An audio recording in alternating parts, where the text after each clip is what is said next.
Naghain ng not guilty plea si Pastor Apollo Kibuloy at ang apat na kapwa niyang akusado sa arraignment ng kaso nilang qualified human trafficking sa Pasig Regional Trial Court. Rams TV. Yes, Angela, maganda linawin nga natin yan, no?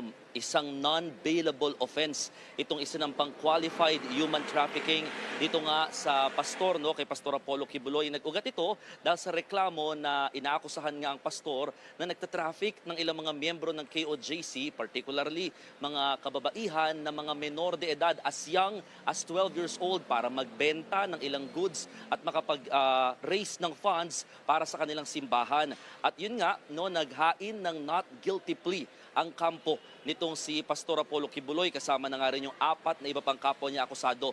Umiiwas sa media at sa panayam ang kanyang abogadong si Attorney Saraito Torion, pero sa maikling nabanggit nito, ang sinabi lang niya not guilty ang inihaing plea dahil naniniwala silang inosente at walang kasalanan ang kanyang kliyente. Angela. Sino-sino ba yung mga humarap sa pagbasa ng sakdal? Oo, bukod kay Pastor Apollo Kibuloy na huling ibinaba, no, sa PNP Coaster kanina kasi apat ang naunang bumaba dito. Kabilang dyan sina Jacqueline Roy, Crescente Canada, Pauline Canada, Ingrid Canada at saka si Sylvia Simanes. Lahat ito ay pawang nakasuot ng Kevlar vest, no, Kevlar helmet, bulletproof vest. At saka may mga posas sila, no? Si Pastor Kibuloy ay tinakpan nga yung kanyang posas ng tela. Bukod sa 5, dumating nga rin dito ang abogado ni Pastor Kibuloy na si Attorney Torion at yung complainant na si alias Amanda na nauna nang humarap sa Senado. Angela. Dagdag ko lang mo, bakit ba sila nakasuot nito mga bulletproof vest, yung helmet? Meron bang banta sa kanilang buhay?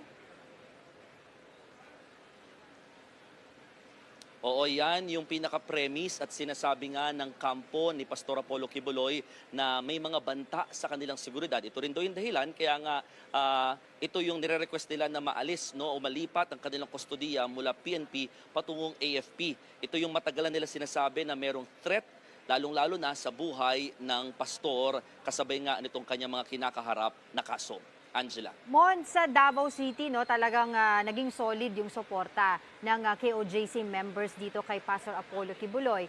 May pinaabot man lang ba silang mensahe para sa mga kasapi ng kanyang simbahan na of course naniniwala pa rin sa kanya?